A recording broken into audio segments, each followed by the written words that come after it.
Muy bien, bueno.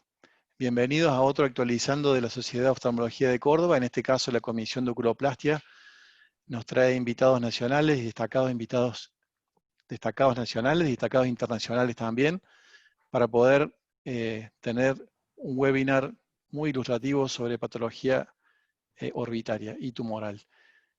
Gustavo, te dejo en manos de la coordinación y Carlos Remonda del webinar. Buenas tardes.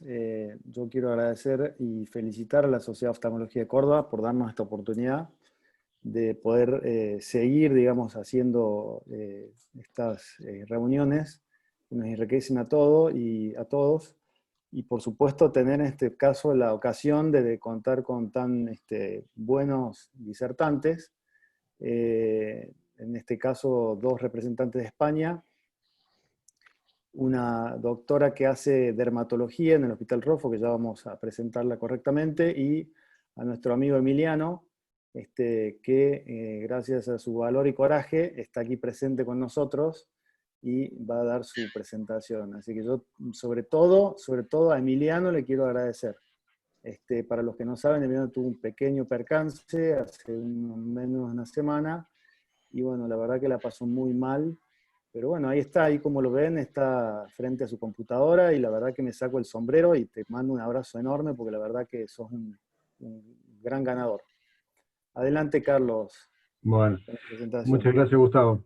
Gracias a la Sociedad de Oftalmología de Córdoba, tengo el honor y el orgullo de presentar aquí a quien fuera un profesor mío, el doctor Pérez Moreiras, muy conocido por todos en España, internacionalmente también, escritor de varios libros, muchos artículos, y conocedor a fondo de la patología orbitaria. Y sobre todo en este momento, hoy nos va a dar una conferencia sobre los últimos tratamientos, las actualizaciones sobre el tratamiento de la orbitopatía distiroidea. Pepe, un gusto tenerte entre nosotros y estamos para escucharte. Estupendo. Muchas gracias. Entonces voy a conectar.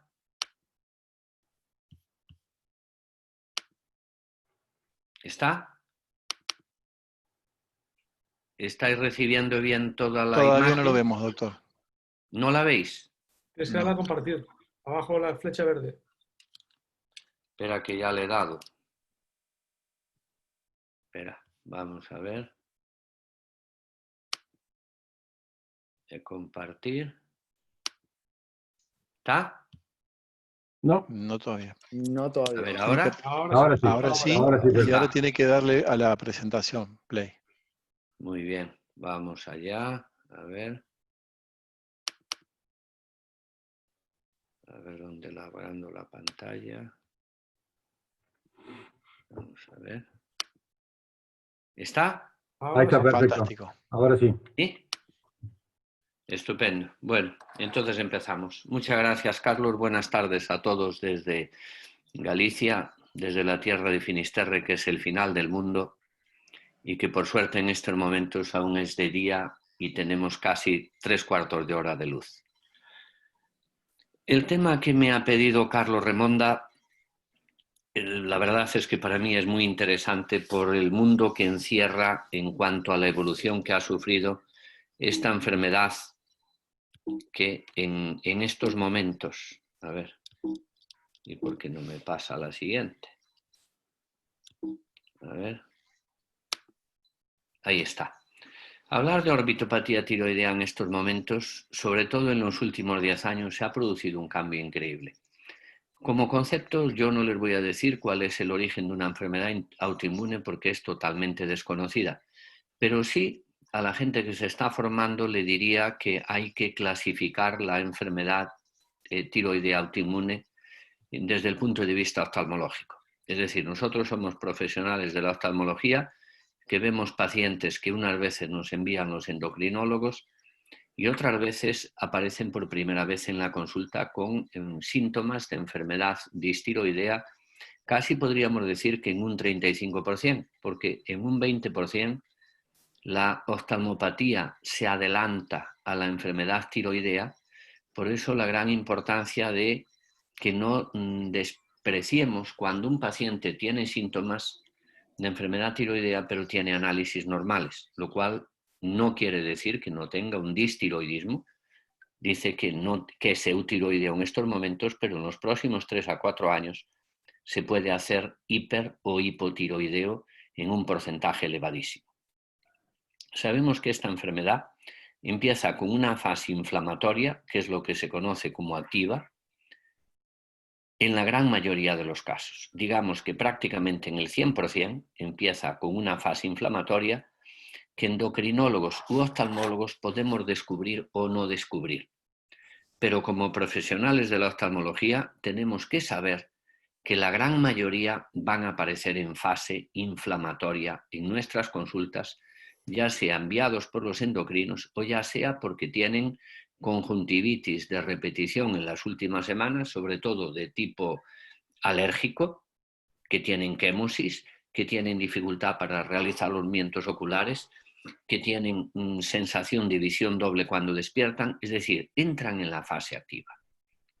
Este es el momento más importante para un oftalmólogo, hacer un diagnóstico precoz, porque si dejamos que esta fase activa evolucione en síntomas y síntomas, nos podemos encontrar casos tremendamente variados que en un 85% van a afectar a ambos casos. Es decir, en mi estadística de los últimos 10 años, entre el 65 y 70% de los que yo veo cada año, que oscila entre 95 y 110 pacientes, imaginaros el volumen tan elevado que yo veo de mi país y de Portugal y de otros países, quiere decir que estos pacientes pasan por una fase de inflamación que a los oftalmólogos nos pasa desapercibida y los endocrinólogos con frecuencia le dicen que ya mejorarán con el tiempo, cuando el tiempo es el que juega un papel importante para nosotros por el diagnóstico precoz. Después de una fase activa que puede durar semanas o meses, este paciente, siguiendo una curva de Gauss, se puede desactivar transcurridos los 6 meses o no. Y digo o no por una razón. Yo he visto pacientes en fase inflamatoria activa hasta con 18 años de evolución. Es decir, lo que dicen los estudios en trabajos y en libros de que en el plazo de 6 meses a 2 años la enfermedad se desactiva, no es correcto, porque hay un porcentaje que se mantiene 5, 10, 15 y hasta 18 años, lo que quiere decir que aún podemos actuar. Luego pasarán a una fase no inflamatoria crónica, en donde la única solución que podemos hacer en estos pacientes es intervenirlos ya sea de oftalmos, ya sea de estrabismo o ya sea de retracción palpebral. Pero hay un tercer grupo entre la fase inflamatoria y la no activa con el paso del tiempo que la gran mayoría de los autores desconocen, y la enorme experiencia que yo llevo en estos 35 años de haber visto más de 3.000 pacientes que tengo registrados en imágenes en mi archivo en la clínica, he descubierto que hay otra fase, que es la fase activa en el tiempo, con apenas síntomas inflamatorios y que creemos que es crónica, pero no es crónica, porque son pacientes que llevan menos de 6 meses con síntomas o signos. Es decir, sabemos que pueden tener lagrimeo, sabemos que pueden tener fotofobia, sabemos que por la mañana cuando despiertan tienen sensación de visión borrosa o doble. Antes de la visión doble se produce una visión confusa y a continuación es la visión doble. Este 3-5% de los pacientes con menos de 6 meses de evolución, con síntomas y muy pocos signos, son pacientes en fase activa, como vemos aquí. Entonces, una vez que sabemos diferenciar la fase activa en el tiempo, menos de 6 meses, y la fase crónica, tendremos que buscarle una solución. La solución está, en primer lugar, es evaluarlos. ¿Cómo son esos síntomas y esos signos? Y cómo podemos clasificarlos a través de 4 clasificaciones clínicas que cada uno puede utilizar la que quiera. En Europa es muy frecuente el Clinical Cast de Morris, del año 97, en el que primero eran 7 síntomas y signos, luego añadió 3 más, y yo en estos últimos 7 años he añadido 4 más porque me ayudan a descubrir signos de inflamación que luego les mostraré. Está el estudio de Rudman de Peter Dolman, está la Asociación Americana de Tiroides, y para mí lo que sí es importante es que yo en 1 minuto o 2 pueda saber si están en fase activa o no. No perder el tiempo en más, porque yo soy un clínico que quiero buscar una solución a una enfermedad autoinmune. Conocemos los 10 parámetros de Mouris.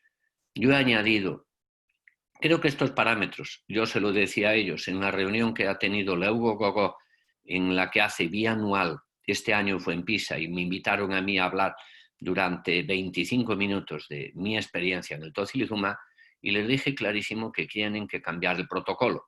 El protocolo ha cambiado en estos años gracias a la terapia biológica. Ha evolucionado, ha cambiado, entonces tenemos que modificar estos síntomas y síntomas, como decir, si lleva 3 meses con inflamación. Da igual que lleve 3 meses, o 3 años, o 15 años. La inflamación es la misma, sea de un día o sea de 18 años. Los trastornos en la motilidad ocular son los mismos, lleve 1 semana o lleve 15 años. Y la pérdida visual la puede haber tenido hace 8 meses o tenerla en la última semana. Es decir, tenemos que modificar estos parámetros, y yo he añadido varios detalles para la inflamación, como es la visión borrosa al despertar. Despiertan con visión borrosa confusa o con diplopia que persiste durante 30 a 90 minutos y luego desaparece. Aparece por las tardes después de echar una cabezada o una siesta, y aparece por las noches con la fatiga y el cansancio. Para mí esto es un síntoma. Hay algo que me llama mucho la atención, que me cuentan sobre todo los pacientes con CAS, digamos 1-3, y es estas mujeres. La gran mayoría de ellos cuentan que ellas sienten sus ojos como si tuvieran algo, cuando los demás no lo sentimos. Es lo mismo que si yo me doy un golpe en la rodilla, no me duele, pero siento mi rodilla. Aumenta el lagrimeo, tienen más lagrimeo de lo normal, y sobre todo les molesta muchísimo más la luz, y siempre van con gafas de sol. Y digamos, ¿la fotofobia tiene valor? Sí, porque el paciente refiere que tiene mucha más de la que tenía habitualmente. Entonces, una vez que lo hemos clasificado, la escuela de la Hugo Gogó habla de inflamación a partir de CAS4. Hace 3 años han publicado un trabajo, todo el grupo, en que hablan de inflamación ya con 3. Y yo creo que esto es un error, y se lo decía a ellos en Pisa. La inflamación es la inflamación, tenga grado 1 o tenga 10. Es más severa o es más benigna, pero es inflamación. Entonces, ¿qué hace el endocrino? Le trata el tiroides y le da poca importancia a los ojos, salvo que tengan relación con un oftalmólogo. ¿Qué hace el oftalmólogo? Diagnostica conjuntivitis, diagnostica edema, los opera de bolsas, pero no se para a pensar, preguntándole al paciente si tiene síntomas de enfermedad autoinmune tiroidea, que en un 30% son heredados. Y este incremento del 30 al 100 aumenta en los países más desarrollados. Yo he estado en países por el mundo que apenas conocen la orbitopatía de Grace. Cuanto más pobres y menos desarrollados están, menos orbitopatía hay. Y sabemos que en los países desarrollados oscila entre un caso cada 2.500 a 4.000. Es decir, son muchos. En España, con 50 millones de habitantes, podemos tener alrededor de 6 o 7.000 casos año. Son muchísimos, van a todos los oftalmólogos. Entonces, ¿qué es lo que pienso yo después de 30 años de experiencia con tanto paciente? Que la inflamación tiene que ser tratada de manera precoz. Para mí, un grado 1 es un síntoma de inflamación o un signo. No tiene que tener un 5, un 7 o un 9. Entonces, ¿qué es lo que yo propongo? Tratamiento precoz, es lo más importante. Todos sabemos que los esteroides son la pauta inicial y yo las he utilizado durante muchos años, pero estoy en desacuerdo con la Hugo Gogó en un parámetro, y es que para mí lo que mejor funciona son las megadosis o bolos de 500 miligramos, pero no por semana. Y les voy a hacer un razonamiento. La vida de la metilprednisolona en sangre es de 18 a 20 horas. ¿Por qué voy a darle un tratamiento por semana cuando el medicamento actúa 18 horas a nivel antiinflamatorio, aunque tenga otro efecto inmunosupresor? ¿Por qué utilizamos 500 y no utilizamos 30, que ya es inmunosupresor, 1 miligramo por kilo de peso? Por una sola razón. Intentamos producir en cierta manera una linfocitolisis para que los linfocitos B y T no actúen generando inflamación. Esa es la razón de los 500 miligramos. ¿Cuál es mi experiencia? 500 miligramos en 3 días seguidos o alternos. La mayoría de ellos soportan 2 seguidos y 1 alterno. Si la respuesta es buena y baja menos de Cas2 la inflamación, sobre todo en los casos severos, yo continúo con las megadosis. Pero si un Cas8 baja un Cas5, no tiene sentido ninguno para mí seguir con las megadosis porque le puedo producir un Cushing, una hipertensión, una diabetes, un trastorno digestivo, cuando no voy a conseguir un buen resultado. Yo he visto muchos pacientes con megadosis por semana que responden mucho mejor a megadosis alternas. ¿Por qué? Porque el efecto es más rápido y el periodo de vida de la metilprednisolona es más corto. Entonces, esa es mi impresión y la que yo sigo hace años. Cuando me fallan los esteroides que utilizo, no hago cirugía, nunca, me paso a la terapia biológica. He probado de todo. He probado los anti-TNFs y desde el año 2010 solo utilizo los inhibidores de la citoquina IL-6 como es el tocilizumab. Y actualmente, hace un año que no lo utilizo el sarilumab, que es otro inhibidor de la IL-6 de un laboratorio americano que tiene 15 veces más potencia este inhibidor de la IL-6. Con lo cual, necesito menos dosis, es todo subcutáneo y he abandonado totalmente la vía intravenosa y utilizo la subcutánea desde hace 5 años y actualmente ya solo la subcutánea. Del teprotumumab no tengo experiencia, los resultados pueden ser similares, pero el gran problema es el precio. 240.000, 320.000 dólares, esto es una locura, no está al alcance de la gente. La cortisona actúa muy bien en un determinado número de pacientes, que es lo que primero utilizamos porque es más económico. Si conseguimos buenos resultados, por supuesto que la vamos a utilizar siempre y no debemos menospreciarla. Pero, ¿qué pasa con la cortisona? La cortisona, en mi experiencia, es que actúa solo en la fase precoz. Transcurridos los 3 meses, el porcentaje de efecto positivo empieza a reducirse muchísimo. De 3 a 6 meses apenas llega a un 40% que es efectivo. Y después de 6 meses no llega ni al 10%. Después de un año ni se me ocurre dar esteroides porque la probabilidad de que fracasen es del 99%. Estoy hablando de mis estadísticas, aunque cada uno puede tener las suyas. ¿En qué apoyo yo esta estadística? En algo muy sencillo. La inflamación en las primeras semanas es edema e infiltrado inflamatorio de tipo linfocítico entre las fibras musculares y edema, que es agua. Transcurridas varias semanas, estos linfocitos se acumulan en acúmulos linfoplasmocitarios, que ya quiere decir que hay un pequeño grado de cronicidad de semanas, y transcurridos meses entra el tejido conectivo a actuar, se produce la fibrosis, con lo cual las megadosis de esteroides no van a tener efecto. Y por supuesto, doctor, que transcurrido años... Disculpe, le quedan 2 minutos. Son 15 minutos, empecé a menos... Ah, sí. Entonces, ¿qué hacemos cuando fallan? Nos pasamos a la terapia biológica. El volumen de pacientes es muchísimo. Hemos hecho un estudio de investigación en fase 3, en donde hemos demostrado la efectividad en una serie de pacientes randomizados en, digamos, con tocilizumab y sin tocilizumab, en donde hemos visto que a las 40 semanas el 87% tiene una gran efectividad y, sin embargo, observen que el 65% del placebo la tiene para un Cas2, pero a medida que exigimos más Cas superior a 3, la diferencia es más abismal. Si exigimos 4, entonces nos vamos a encontrar que la efectividad del placebo es muchísimo más baja. Con lo cual demostramos el efecto positivo que tiene la medicación de los inhibidores de la IL-6, que en este momento es todo a través del mundo subcutáneo. ¿Qué ventajas tiene? No tienen que estar ingresados, lo ponen en su casa, tenemos que hacer análisis.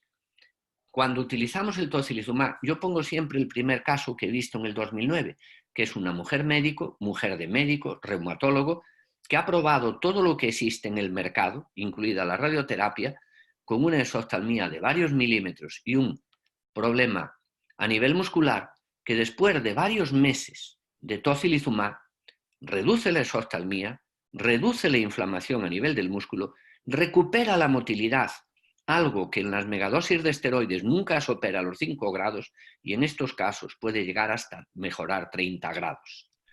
Con lo cual, tenemos una ventaja y sobre todo en aquellos casos que ya habíamos descomprimido por grandes exoftalmías, que persiste el exoftalmos, como vemos en este caso, y a pesar de persistir, sigue con signos inflamatorios. Veamos el efecto que en el año 2010 le han producido las megadosis, el tratamiento con inhibidores de la IL-6. Ha bajado de 22 milímetros a exoftalmos después de la descompresión, porque aunque los descomprimamos siguen activos. Lo he utilizado en neuropatías siempre y cuando no bajen de 1,10, porque entonces primero había que descomprimir y después darle las megadosis. Es decir, que el tocilizumab en la actualidad nos aporta unas ventajas, para mí, manera de trabajar en la clínica, muy interesante. Y ya no hablo de tocilizumab, hablo de inhibidores de la IL-6. Fíjense, 30 milímetros, 12 meses de evolución, y después del tocilizumab de 5 pautas, cómo se reduce el cuadro clínico y nos limitamos a hacer cirugía de descompresión porque tiene 25, con muy poco riesgo de recidivas, que esto sí es muy importante, y sobre todo hacer un diagnóstico precoz, que no lleguen tarde a nosotros, porque al llegar tarde a nosotros el tratamiento los mejora, pero cuanto más CAS tengan, más tiempo de tratamiento tenemos que aplicar. Nos podemos encontrar con pacientes que le ponemos 2 pautas, 3 pautas, y ahora entro en un punto clave que yo discutí mucho con Ewo Gogo. ¿Por qué no se tratan los pacientes con 1, 2 y 3 de inflamación, de CAS? Yo lo he hecho durante los últimos 7 años. Aquí tienen el resultado. Un CAS 3 con exoftalmos, con retracción, con algo de quémosis, que después de tratamiento mejora sin necesidad de cirugía. Y pequeños casos con retracción palpebral, exoftalmos de 2 milímetros, que vemos en el cuadro clínico aquí en la resonancia, como está aumentado el volumen, el recto superior y el elevador, como al ponerle tratamiento conseguimos que el cuadro clínico involucione. Entonces, ¿qué pasa con estos pacientes? Lo que ven aquí, tiene retracción, tiene el paciente consulta por una tosis, se le pone tocilizumab, mejora el cuadro clínico, disminuye el edema, disminuye la retracción, pero persiste un pequeño grado de retracción. Y a este punto quería llegar. Gracias al tocilizumab, de cada 10 pacientes que yo opero con retracción palpebral, a 9 solo le hago el músculo de Miller. El músculo de Miller puede llegar a corregir hasta 3 milímetros de retracción. Entonces, ¿qué quiero transmitir con mi experiencia? La positividad que tiene esta medicación. ¿Qué inconveniente tiene para nosotros oftalmólogos que somos cirujanos? Que nos quedamos sin cirugía. Yo después de un estudio de 114 pacientes tenía que operar de descompresión a 84. Después del tocilizumab, con más de 20, solamente eran el 22%. Del 22% al 84 no lo he operado. La retracción del 79% me ha bajado al 21% y el estrabismo ha bajado muchísimo. Es decir, me he quedado sin cirugía. De los grandes volúmenes de descompresión, estrabismo y retracción palpebral, opero la 4ª parte de lo que operaba, y esto es gracias a esta medicación.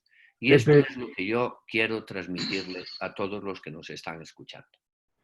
Muchísimas gracias, Pepe, por tu exposición. Gustavo, ¿tenemos algunas preguntas? No, hasta ahora me parece que no. Y me parece que por el tiempo restante y para que todas puedan hablar, vamos a seguir con la presentación. Si llega a haber alguna posterior, por favor, sí, obviamente, no queremos perder ninguna pregunta que quede colgada. Necesitaría que el doctor Pérez Moreira deje de compartir la pantalla. Sí, espera, voy a ver dónde le... Está súper claro, doctor Pérez Moreira. Muy bien, perfecto. El tiempo que tenemos, lamento que no hayamos podido hacer más extensa la charla, porque la verdad está súper interesante. Bueno, pero lo importante es la idea y el proyecto de lo que se puede hacer y sobre todo del precio, que se está abaratando y probablemente en el 2021 el coste se reduzca a menos de la mitad de lo que es en la realidad, que apenas llega a los $1.000 por mes. Y esperemos que llegue también a nuestros países, ¿no? de América latina, porque la verdad que América del Sur, porque... En bueno, España ya se ha oficializado en todos los hospitales del país, se utiliza dentro de la seguridad social. Muy Bueno, bien. seguimos con las presentaciones. Yo quiero presentar a un gran amigo, a quien fue mi maestro en la oculoplastia, que ya vino a Argentina muchas veces, a Córdoba, estuvo hace menos de un año, y bueno, la verdad que muchos lo conocen dentro de la oculoplastia, y para los que no lo conocen, Ramón Medel es el director del departamento de órbita en el IMO, el Instituto de Microcirugía Ocular en Barcelona, un centro de excelencia a nivel mundial de oftalmología, no solamente en oculoplastia. Y bueno, la verdad que es un placer, Ramón, te queremos escuchar. Nos vas a hablar de tumores de la glándula lagrimal. Bueno, en primer lugar, dar las gracias a la Sociedad Oftalmología de Córdoba por la invitación. Hablar siempre después de Pepe es difícil, pero porque el tío cataliza la atención. Y mi tema es un tema muy difuso, un tema de conceptuales acerca de tumores lagrimales, porque en 15 minutos es difícil llegar a conclusiones. Entonces, voy a intentar poner los conceptos que son importantes cuando manejamos este tipo de tumores, ¿no?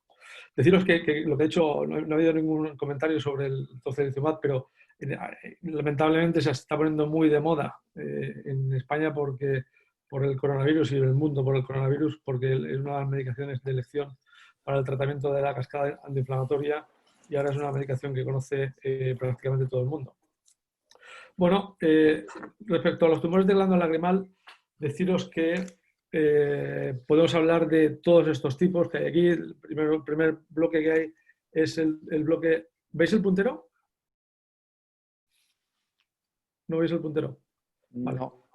Vale, pues es el gran paquete que son de procesos linfoproliferativos. Después hay un grupo básico de tumores benignos en el que el máximo responsable, el máximo más frecuente es el adenoma pleomórfico o el tumor benigno de células mixtas. Y hablaremos de las diferencias entre tumores benignos y tumores malignos, cómo se presentan de una forma diferente. Y de los tumores malignos hay una gran variedad, pero hablaremos de dos básicamente. Uno es el adenoma, un carcinoma adenoidequístico, y de uno que no deja de ser el segundo en orden, que es el carcinoma ex adenoma pleomórfico, es decir, un tumor benigno que ha malignizado. No vamos a hablar de todas, de cada uno, es imposible. Pero la glándula lagrimal, lo primero que tenemos que descartar cuando tenemos un problema, básicamente es descartar cuándo hay un tumor y cuándo hay otra cosa que no es un tumor. Entonces, un paciente que llega a la consulta con una parvodenese, el eritema, dolor en la región prioritaria, de un día para otro, con proptosis, paciente joven, pues lo primero que hay que pensar es que hay una inflamación. Y estas inflamaciones, para mí, es un caballo de batalla para la gente joven y sobre todo para los residentes en oftalmología en general o no expertos en órbita, porque se abre un debate. Podríamos estar una hora hablando de esta diapositiva. Es decir, lo primero es, si sospechamos que tiene lo que antes se llamaba un pseudotumor, una enfermedad idiopática orbitaria de la glándula lagrimal, que es una dacria de nitis, que es un cuadro como el que veis ahí. En primer lugar... Perdón, Ramón, no, ¿sí? está solamente la primera diapositiva, ¿eh? ¿Ah, sí? Ah, yo lo veo bien. ¿Sí?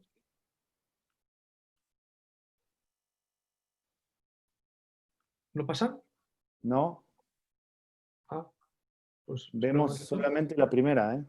Espera un momentito, voy a descompartir. No, lo llevo ya 4. Espérate un momentito. Voy a compartir todo.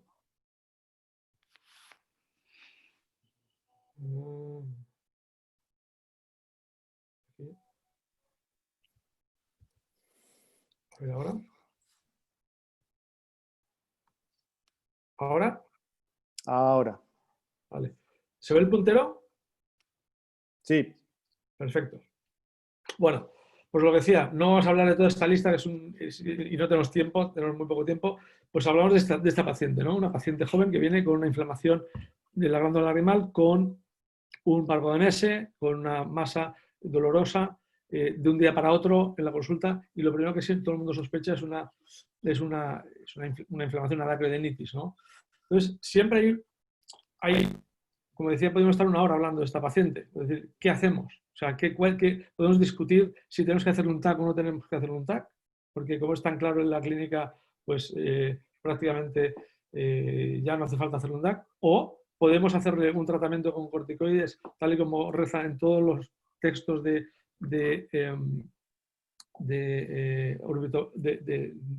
patología orbitaria clásicos, y si responde a corticoides, pues ya tenemos el diagnóstico, o podemos hacer una biopsia y llegar a un diagnóstico de inflamación o de lo que sea, pero tendremos una confirmación patológica que nos da una base para hacer un tratamiento con corticoides o cualquier otra cosa, ¿no?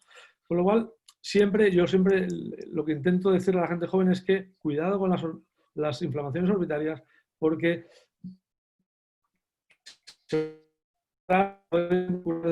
desaparecen y ese paciente nunca más aparece. Y tenemos varios casos de inflamaciones confirmadas por biopsia que han acabado siendo un linfoma con el tiempo, han acabado transformados en un linfoma. Con lo cual, son pacientes que deben ser seguidas por el orbitólogo para siempre, no continuamente, pero siempre estar en contacto con el orbitólogo, que no haya cambios y que no tenga un comportamiento atípico. Si veis un TAC, es típico que hay una inflamación con márgenes difusos, que es por el edema infiltrativo de la glándula lagrimal, y después del tratamiento con corticoides hay una resolución completa. Y eso es importante. Si no hay resolución completa, hay que sospechar que puede haber otra cosa y estar más encima de la paciente, ¿no? Y si hay cualquier duda, pues biopsiar a la paciente tantas veces como sea necesario, porque lo importante es saber qué es lo que tiene, y a veces hay patologías que nos sorprenden, ¿no? De los linfomas no vamos a hablar, porque 4 generalidades son el tumor de la glándula lagrimal más frecuente, más del 20% de los tumores de la glándula, suelen ser de bajo grado, son linfomas B, no Hodgkin, crecimiento lento, no suele haber molestia o mínima molestia o edema.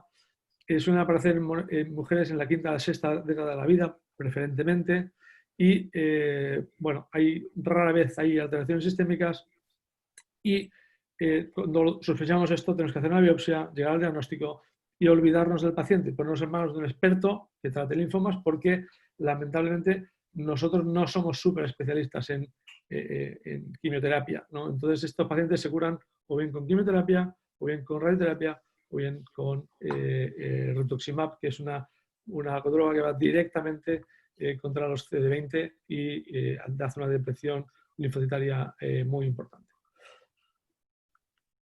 Pero sí que me gustaría marcar en esta diapositiva que hay 2 grandes tipos de tumores de glándula lagrimal epiteliales. Uno, los benignos, que suelen ser básicamente el adenoma pleomórfico, que las series hablan del 46 al 70%. Esta no es mi serie, ni es mi impresión, ni mucho menos. Cuando los malignos es un grupo que hablan entre el 9, bueno, hablan entre la otra mitad. Yo diría que yo tengo más tumores malignos que tumores benignos de glándula lagrimal. No sé si Pepe o Carlos o Gustavo tenéis esa impresión, pero en mi práctica diaria hay más malignos que benignos, o desde luego igual no.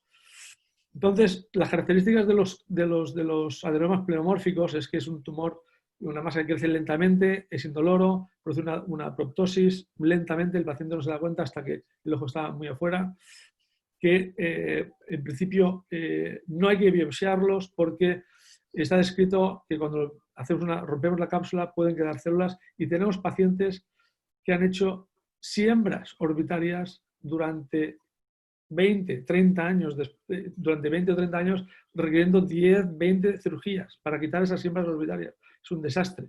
Y esas siembras orbitarias pueden malignizar, con lo cual es importante no hacer una biopsia, sino quitar en bloque el tumor. De los tumores malignos, El más frecuente es el carcinoma adenoide-quístico. Es también uno de los más malignos, si no el más. Y según las series hablan del 9 al 31% de los malignos, pero me gustaría hablar también del tumor de células mixtas maligno, porque es otra entidad que el oftalmólogo no tiene en cuenta, es que como ha tenido un comportamiento benigno, hay una malignización dentro del maligno y no del benigno, y no nos damos cuenta, y estamos ante un tumor maligno con alta potencialidad de mortalidad. Con lo cual, siempre tener en cuenta este segundo tipo de malignización de un tumor benigno, ¿no? Las características, como cuando sospechamos un tumor maligno, pues el paciente que tiene una proptosis semiaguda en semanas o pocos meses, pero tiene un crecimiento bastante rápido, y hay un dolor, suele haber dolor periorbitario. ¿Dolor es dolor que la gente se queja de dolor? No, pero si tú preguntas, los pacientes dicen, oye, pues me molesta por aquí, me noto la órbita, me noto molestias alrededor, ¿no? Y esto se da porque hay una diseminación perineural de estos tumores que los hacen tan letales y los hacen tan malignos, con lo cual hay que intentar evitar eso al máximo. Y para diagnosticarlos tenemos que hacer una biopsia. Y para hacer una biopsia, para saber lo que es, ¿por qué? Porque no nos va a servir con quitar el tumor solo. El potencial es muy maligno y hay muchos grupos de trabajo intentando aumentar la supervivencia de estos tipos de tumores, que son poco frecuentes, pero hay muchos trabajos. Actualmente pues, hay estudios con quimioterapia intraarterial y exentración, quimioterapia intraarterial y no exentración. Lo que hacemos nosotros, que es una cirugía con preservando el globo ocular en los casos que se puede, y hacer braquiterapia y radioterapia, dar una dosis muy importante de radioterapia en la zona del lecho del tumor, y ahora os explicaré cómo lo hacemos. Y bueno, son tumores realmente muy agresivos. Hay una cosa que yo creo que Pepe y yo aprendimos muy bien de un tal John Wright en Moorfields. Él era el centro de referencia de tumores, es el maestro de todos los maestros de órbita que hay en el mundo, posiblemente. Y él llegó a una conclusión, un estudio muy serio, muy largo de tumores de glándula adrenal, porque los estudios que hay son pequeños todos. Y un estudio muy grande en el que se dio cuenta que en este tipo de tumores, aunque hagamos una gran craneotomía, el pronóstico vital no mejora. Con lo cual, si tú tienes este tumor y haces una gran craneotomía para quitar el hueso y hacer una gran deformación facial, eso no mejora el pronóstico vital, dependiendo de la fase en que esté. Con lo cual, esto es un gran que aún persiste y que en el fondo pues, tenemos que tener en cuenta. Ramón, está en... Ah, bien, eso. Eso. No, sigue. ¿De tiempo voy bien? Bueno, ¿cuándo? Quedan 3 minutos. Coño, voy. ¿Cuándo no biopsiar? ¿Por qué no biopsiar? Porque imaginaos este tumor que es benigno y tenemos eso amarillo que tenéis aquí, que es la malignización. Y nosotros hacemos una biopsia aquí. Pues vamos a hacer un mal diagnóstico, vamos a hacer que haya células diseminadas que se reciben y que se puedan malignizar esos tumores, como hemos dicho antes. Bueno, unos casitos. Esto es un caso clarísimo de carcinoma, de adenoma pleomorfo, un tumor bien definido, modela el hueso pero no lo invade. Lo quitamos por vía anterior sin ningún tipo de problemas, y es muy importante quitarlo con toda la cápsula. Aquí vemos prácticamente pocos días después de la cirugía, 2 o 3 días después de la cirugía, que realmente la morbilidad es prácticamente cero, no tiene que haber ningún tipo de problema, y más si dejamos alguna folículo de glándula. Pero podemos encontrar biopsias como esta, que con rojo pongo nos dice que es una amiloidosis, es frecuente sobre todo en países árabes, y tenemos una serie de unas cuantas en el IMO, o procesos quísticos, que es lo que llamamos dacriops, por debajo del párpado, y que hay que quitarlo siempre por la vía anterior. Pero aquí tenemos un carcinoma adenoquístico en el cual vemos que hay una erosión ósea, hay dolor, hay infiltración perineural, paciente joven, tumor más o menos grande. ¿Y cómo hacemos la braquiterapia? En este tipo de tumores, nosotros lo que hacemos es quitar el tumor, llevamos al diagnóstico, quitamos el arco óseo, tal y como si hiciera una orbitotomía, lo mandamos al banco de huesos y ponemos un dispositivo para insertar semillas de iridio para intentar dar el máximo de radiación en el foco, en el lecho donde está el tumor. ¿Qué da la braquiterapia? Pues evita el daño colateral. Podemos dar mucha más dosis con menos complicaciones. Hay dos tipos, la gamma y la beta. La gamma Ramón, es... un minuto, Ramón. Bueno, perfecto. Dejamos de dar, no os explico esto de la radiación, el tipo de radiación. Estos son las semillas que ponemos. Esto es un colimador que ponemos, lo hacemos customizado para cada paciente, y los patrones que podemos dar, gamagráficos y tal. Bueno, la cuestión es que no tenemos que llegar a este punto. Cuando el paciente llega, este paciente que era médico además, nos fue remitido desde Madrid, que llega con el tumor diseminado al ápex de la órbita, realmente no podemos hacer nada, hagamos lo que hagamos. Ese paciente está condenado. Y lo que sí se ha visto en todas las series es que lo que marca el pronóstico es el punto del T4, del TNM donde está. El tumor es mayor, o sea, en un grado con un TNM mayor de T4, realmente el pronóstico vital de control de la enfermedad es muy malo. Con lo cual hay que hacer un diagnóstico precoz. Paciente que se queja de ahí, a un experto rápido, biopsia rápida y tratamiento rápido, porque tienen mucho mejor pronóstico y tenemos pacientes vivos desde hace muchísimos años, bien tratados y tratados a tiempo, ¿no? Deciros que las inflamaciones de la glándula lagrimal con respuesta parcial, pues que tener que tener el ojo encima, que es no significa que estén curados, y seguramente a lo mejor no es una inflamación solo, o se puede transformar. Nunca biopsiar si es un comportamiento benigno. No hay que tratar si no dispones de medios para el diagnóstico, y en principio es un quirófano sencillo, saber hacer una biopsia de glándula y poco más.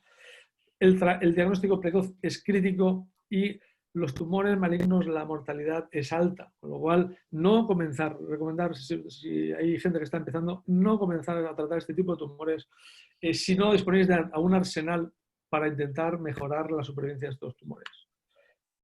Bueno, esto es básicamente lo que os quería contar. Y bueno, solamente últimamente esta fotografía, porque hace muy pocos días, que cumple 6 años que se fue Gonzalito, y me acuerdo mucho porque siempre que hablo de tumores de la glándula lagrimal discutíamos mucho con él. Es una persona tremendamente positiva para nuestro grupo, y una persona que trabajaba mucho, y lo echamos muchísimo de menos y nos acordamos mucho de él. Y nada más, muchas gracias. Muy bien, Ramón. Lindo homenaje a Santiago. Bueno, la verdad que estamos medio ajustados con el tiempo y no quisiera que alguno se quede con ganas de dar su presentación.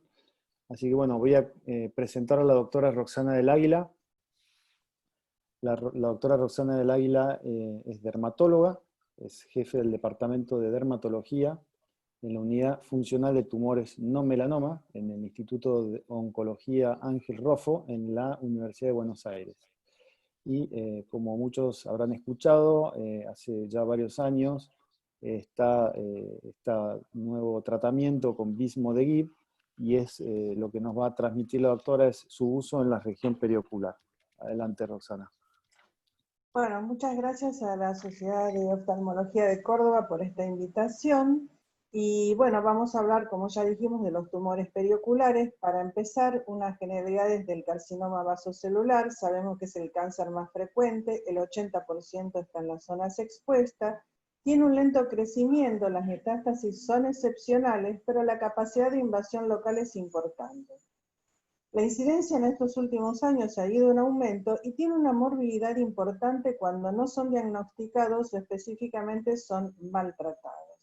¿Cuáles son los factores de mal pronóstico? Cuando son mayores a 2 centímetros, las localizaciones, como ya sabemos y de la que vamos a hablar, en párpados, en el surco nasogeniano, cuando es un patrón histológico muy agresivo, como es el micronodular, el infiltrante o el esclerodermiforme, y algo que es importante, la infiltración perineural o perivascular. También es muy importante, como mal pronóstico, los tratamientos previos, especialmente cuando se han hecho criocirugías, con lo cual nosotros no estamos de acuerdo. ¿Cómo elegiremos el tratamiento? En aquellos de bajo riesgo, la cirugía de Mohs, la convencional, la radioterapia, la curetaje más la electrocoagulación, la terapia fotodinámica, el imiquimod y la criocirugía. En cambio, para los de alto riesgo, elegiremos la cirugía de Mohs, la convencional, la radioterapia y hoy día tenemos el mismo de Gibb. Si bien siempre la cirugía va a ser el tratamiento de elección, en casos avanzados donde la cirugía puede llevar a una deformidad importante o generar mayor morbilidad, como pueden ser estos casos o este que ya es inoperable, tenemos hoy día un tratamiento que es el mismo de Gibb. ¿Qué es el mismo de Gibb? Bueno, la vía de señalización del Head-Hodge, que es el motor clave molecular en el vaso celular, tiene un papel crucial tanto en la patogénesis como en su progresión. Más del 90% de estos casos tiene una activación anormal de la vía de señalización del Head-Hodge. El mismo de Gibb, que es el Erivedge, el nombre comercial, es un inhibidor selectivo de esta vía oral y primero en su clase. Es una pequeña molécula que se une selectivamente a la proteína ESMO y que lleva a una disminución en la proliferación y un aumento de la apoptosis de células malignas, que ya lo vamos a ver incluso en el primer mes de tratamiento. Su perfil farmacocinético permite una sola dosis diaria oral de 150 miligramos diarios.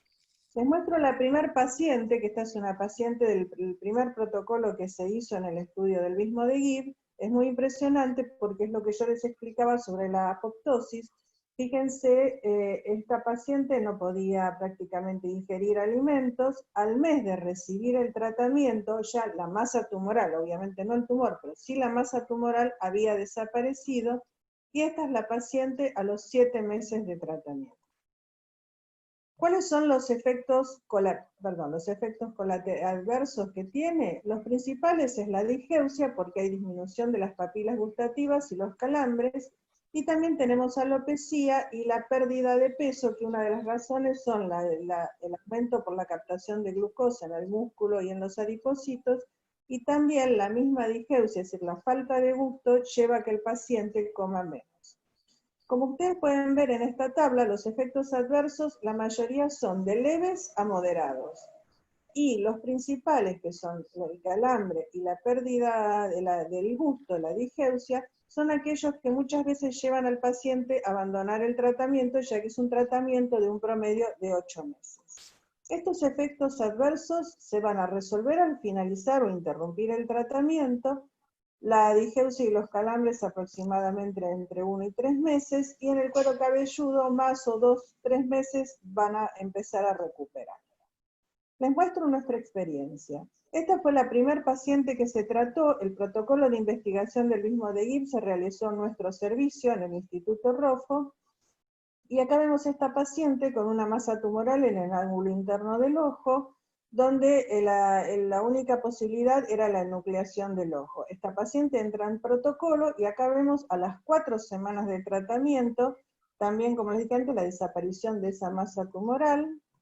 El inicio a las 16 semanas, prácticamente había desaparecido, a las 28 semanas y 48. Esto se le hicieron 48 semanas porque el protocolo eran 2 meses de tratamiento. La realidad es que, como vieron, a las 16 semanas prácticamente estaba resuelto. Entre los 6 y los 8 meses, vuelvo a repetir, se puede realizar ya la operación. En este caso hubo una reconstrucción con avance de ambos párpados, y la anatomía patológica dio una conjuntiva sin restos tumorales y con fibrosis.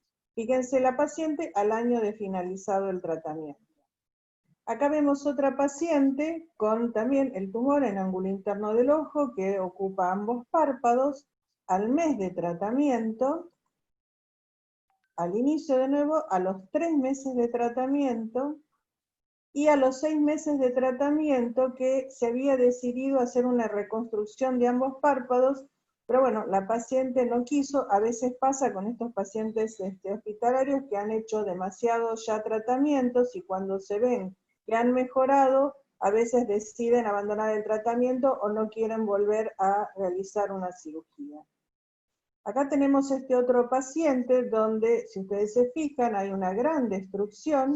Esto es al mes del tratamiento, A los 4 meses del tratamiento ya había recuperado parte de la piel, y a los 6 meses de tratamiento el paciente comienza con un gran dolor en el globo ocular y lamentablemente pierde el globo ocular, se le tuvo que realizar una enucleación del ojo, pero en la anatomía patológica se hizo una cirugía de Mohs, se fue controlando y el paciente han pasado ya 1 año y permanece en control sin recaída. Este es otro paciente, es un paciente que había recibido, como ven, múltiples tratamientos, y luego acá lo vemos al mes de tratamiento, a los 6 meses de tratamiento ya había recuperado toda esta zona, y este paciente lamentablemente falleció por otras causas, pero se estaba pensando en hacer 2 meses más de tratamiento, es decir, cumplir los 8 meses. Unas breves palabras del síndrome de Gorlin, que como sabemos está caracterizado por múltiples carcinomas vasocelulares en todo el cuerpo, hay anomalías esqueléticas, quistes odontogénicos, y realmente por estas múltiples lesiones hay un gran desafío terapéutico. Hoy día con el Vismodegib podemos limpiar al paciente y después ensayar todas estas otras técnicas como un mantenimiento, porque sabemos que es una enfermedad de origen hereditario y nunca va a dejar de aparecer las lesiones.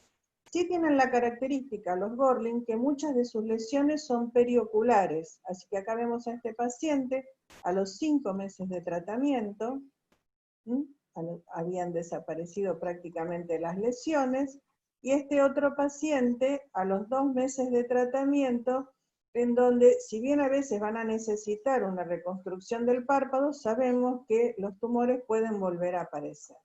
¿Cómo los manejamos? En el caso del síndrome de Gorlin, estos pacientes los manejamos por pulsos.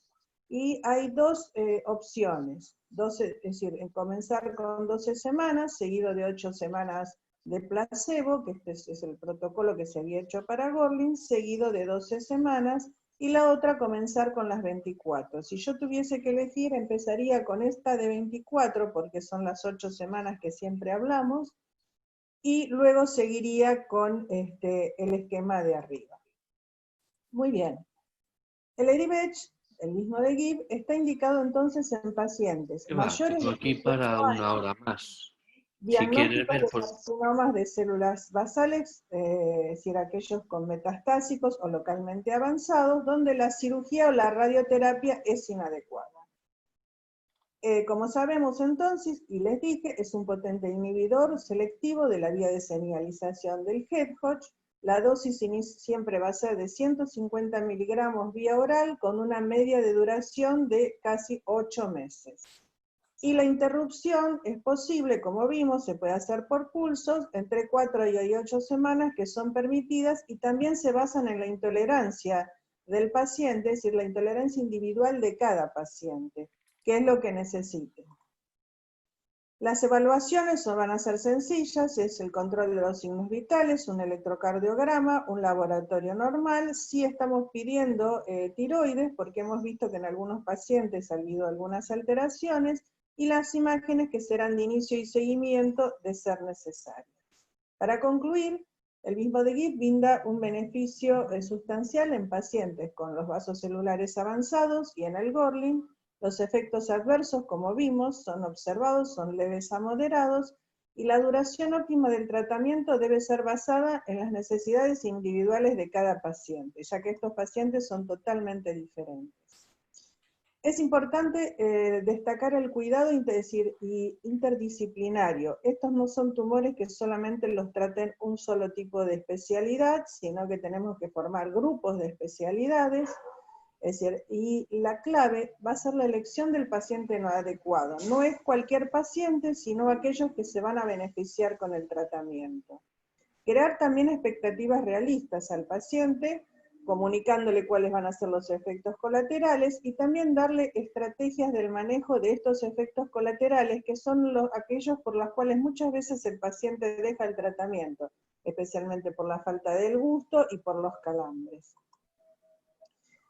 Se plantean nuevos interrogantes, y hay un nuevo estudio, que es el estudio Vismo-Neo, donde especialmente se utiliza para los tumores perioculares, que son 4 meses de tratamiento más cirugía. Pero se ha visto que estos 4 meses de tratamiento, si vemos, como en muchos de los pacientes anteriores, el paciente va mejorando, se prefiere pasar a 6 meses o a 8 meses de ser necesarios y luego realizar la cirugía. Y luego nos queda por ver, a veces lo que hallamos las resistencias primarias, como en todas las quimioterapias, la secundaria, el mismo de GIP más radioterapia, y en breve probablemente va a aparecer una inmunoterapia, un anti-PD1 que podrá solucionar estas resistencias. Muchas gracias por la invitación. Esta imagen es la del doctor Ángel Rojo, que fue el creador de nuestro instituto y fue el primero en llamar la atención sobre la relación de la del sol con los tumores de piel. Y bueno, las preguntas, y elegí esta imagen, que es la imagen del médico de la peste, que creo que es adecuada para la ocasión que estamos viviendo. Muchas gracias. Muchas gracias, Excelente. Roxana. Excelente, Roxana. Muy La verdad gracias. que muy, muy interesante. Bueno, vamos a seguir con Emiliano. Emiliano Becerra, un amigo sanjuanino, formado en Córdoba en medicina, y hizo su formación de oculoplastia en España y después estuvo haciendo tumores en Inglaterra. Y bueno, con Emiliano hemos hablado bastante sobre el tema de vasos celulares y un poco la idea de hacer este Ateneo era hablar de uno de los temas era de este tumor. Y bueno, hoy Emiliano está aquí con nosotros, a pesar de haber tenido un percance, y bueno, no quiero demorarte más. Emiliano, adelante, por favor. Bueno, contame si se escucha bien lo que estoy diciendo. Perfecto. Sí, Bueno, perfecto. bien. Bueno, he limitado, si bien la charla era para tumores malignos, he limitado el de vasocelular porque la verdad que hay mucha tela para cortar, no quería extenderlo. También quería hacer un pequeño homenaje a Gonzalo y puntualmente, porque viene el caso, Gonzalo era oculoplástico como muchos de nosotros, pero luego de eso se formó, no tengo el cursor, pero esa persona que está ahí arriba es Miguel Burnier, quizá muchos de ustedes lo conocen.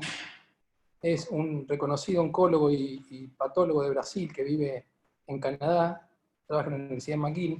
Entonces Gonzalo tenía este sesgo de la oculoplastia muy hacia la patología, y con lo cual trabajar con él lo hacía muy interesante porque, por ejemplo, cuando extirpábamos, yo hice el fellow con él en el año 2004, cuando extirpábamos un carcinoma en quirófano, se mandaba la muestra al laboratorio, que es toda esa gente que se ve ahí debajo a la derecha en la foto, y rápidamente Gonzalo bajaba de quirófano, iba al laboratorio, y juntos veíamos los márgenes, los analizábamos, los discutíamos.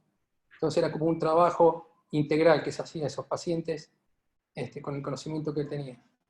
Bien, no vamos a hablar de características generales porque el tiempo corre un poco. Estas son características clínicas generales a cualquier tumor maligno en el área periocular, a excepción de la última, que son los bordes perlados, que quizás sí tienen algo más que ver con la presencia de un vaso celular en sí, por la forma en que crece dentro del epitelio. Si lo vemos a nivel histológico, digamos, un corte normal de la piel, el vaso celular se origina de la capa más profunda del epitelio, con lo cual, de la epidermis, con lo cual al crecer hacen ese rodete que da esa forma característica que tiene. Otro punto importante a descartar desde la histología es que esas células no tienen capacidad de producir queratina, con lo cual estos tumores no suelen producir queratina, a diferencia de los espinocelulares, que se originan de unas capas más diferenciadas, más superiores, que sí tienen esa capacidad de producir queratina. Y desde el punto de vista histológico, si bien la mayoría de tumores que vamos a encontrar son del tipo nodular o nodular ulcerativo, porque hay una necrosis central, hay otro tipo de variedades que representarán entre el 15 y el 20%, el superficial, infiltrativo, micronodular o patrones mixtos, que es cuando presenta ciertas características diferentes a base celular y más parecido a un escamoso, por ejemplo. Y esto es el primer concepto que me gustaría dar, y es básicamente la importancia de las biopsias previas antes de hacer el manejo, en aquellos tumores en donde tenemos cierta duda por las características clínicas del tumor. Una, porque le va a ayudar muchísimo al patólogo a determinar cuál es el manejo a seguir en este caso, en cada caso, y otra porque hay punch tan pequeños como de 2 milímetros, y la verdad es una práctica que se puede hacer de forma muy sencilla en el consultorio, y nos da esa ayuda que es invaluable en cuanto al manejo. Entonces a veces hemos encontrado estos típicos que son con el rodete alrededor, el centro ulcerado, pero muchas veces estas formas difusas, multilobulares, otras que no tienen esta ulceración central y donde los márgenes son muy difíciles de evaluar. Entonces en todas esas formas, digamos, en donde no tenemos la certeza de cuál tipo histológico es el que posiblemente tenga el paciente, se aconseja la utilización de una biopsia ambulatoria en consultorio. Entonces, y haciendo un pequeño repaso de la historia, este fue el primer paper del año 2001 donde se sentó la evidencia científica al decir que el tratamiento de elección en estos pacientes es la cirugía de MOS o la cirugía con control intraoperatorio de márgenes, no solo para el vaso celular, sino también para el espino y para el carcinoma de glándulas sebáceas. Esto, si bien existen otras técnicas, como determinó la doctora, digamos, toda técnica que no haga un monitoreo intraoperatorio de márgenes no es de elección. ¿Por qué? Porque tiene un índice de recurrencia muy alto, que puede ser desde un 5 hasta un 100%. Posteriormente, bueno, ¿cuál es entonces? Perdón, a ver si estoy bien, sí. Entonces, ¿de qué estamos hablando? De una escisión quirúrgica completa del tumor. ¿Completa qué significa? Aquella escisión que nos permita el menor riesgo de recurrencia posible, con una relación costo-beneficio aceptable, y siempre conservando el tejido sano, de manera tal que nos permita hacer un resultado desde el punto de vista funcional y estético aceptable. Yo recuerdo que siempre Gonzalo decía, primero pensemos como oncólogos, saquemos el tumor, y después pensamos como curoplásticos. Y creo que también es importante tener en cuenta no quitar tejido sano por demás, en los casos en que podemos, porque gran parte de la morbilidad que después tenemos con estos pacientes son de reconstrucciones muy grandes a veces. Pero vamos a ir un poquito a eso. Y esto, lo recordaba recién con lo que decía la doctora también, es algo que se habla mucho más celular, tu primer tiro es el mejor tiro, porque como demostró muy bien en la charla anterior la doctora, el pronóstico empeora muchísimo cuando el paciente ya ha sido operado previamente. Si no resolvemos las cosas de forma correcta en la primera oportunidad que tenemos, seguramente después va a ser mucho más difícil. Y eso está claro porque las recurrencias tienen márgenes subclínicos más difíciles de determinar y las recurrencias además recurren más también. Luego en el año 2004 aparecieron los australianos, el grupo de Dinesh Selva, con unos números impresionantes, y dijeron que ellos tienen a 5 años, tuvieron un 0% de recurrencia para tumores primarios y un 7,8% para las recurrencias en pacientes a los que le realizaron cirugía de MOS. Y no solo eso, sino que lo hicieron conservando el tejido sano de la mejor manera posible. Y si vamos un poquito más allá en ese trabajo y vemos qué pacientes incluyeron, podemos ver de los pacientes que están acá mencionados, que la gran mayoría de los pacientes que ellos incluyeron eran pacientes de alto riesgo. De vuelta, con lo que dijo la doctora recién, canto interno es alto riesgo, tumores grandes, más de 2 centímetros, un porcentaje de 10% de márgenes indistintos, un gran porcentaje de tumores recurrentes, algunos con márgenes positivos que sabían que no lo habían quitado completamente. Y fíjense qué grande el porcentaje de histologías agresivas, infiltrantes, morfeas, vasoescamosos, o sea, un gran porcentaje de cirugías invasivas. Y para ilustrar un poco la importancia de la histología, nosotros muchas veces hablamos de los márgenes y en eso voy a entrar en unos minutos, pero fíjense en la siguiente línea que dice la variante morfea, ellos lograron un control de márgenes de 3, 5 y 13 milímetros, y recién con 13 milímetros lograron el 95% de control, o sea, una recurrencia menor al 5%. O sea, márgenes enormes. En este caso, la gran ventaja que tiene el MOS es que todo el margen quirúrgico es examinado. Esa es la gran diferencia con cualquier otro tipo de examinación histopatológica. Ahora, ¿qué pasa con el MOS? Y lo escuchaba a Ramón hablar el otro día en un webinar, ya no me acuerdo cuál porque son muchos, pero que decía que en España no tenían tan buenos resultados. Y lógicamente, es una técnica que requiere una formación especializada, es una técnica cara, es una técnica que consume tiempo, y no está disponible en todos lados. Y tendrá también su curva de aprendizaje como cualquier técnica. No está disponible para cualquier médico que esté enfrentándose a un tumor de este tipo. Entonces, ¿qué sucede cuando tenemos tumores que no son estos tumores de alto riesgo como los que he mencionado recién, sino que es la gran mayoría de los vasocelulares que vemos en consultorio, el nodular o nodular ulcerativo. Entonces, ¿cuál es el margen que tenemos que sacar de esos tumores? ¿Es 5 milímetros? ¿Es 3? ¿Es 4? Entonces, el margen idealmente debería brindarnos, como decía recién, pensar primero como oncólogos, luego como oculoplásticos. Nos debería brindar seguridad oncológica, en el sentido de tener la menor posibilidad de recurrencia posible, y reducción de la extracción de tejido sano para evitarle una morbilidad al paciente a partir de una reconstrucción más grande de la necesaria. Entonces, primero, ¿cómo marcamos el paciente? Y esto me parece algo simple, pero que tenemos que tener en cuenta. Siempre el marcaje es bajo tensión de la piel, siempre. Porque si no nos pasa esto, que marcamos la piel sin tensarla, y después sacamos el tumor y vemos que nos queda un defecto mucho más grande del que habíamos marcado. La piel se marca bajo tensión, los milímetros que hayamos decidido. ¿Y cómo evaluamos ese margen?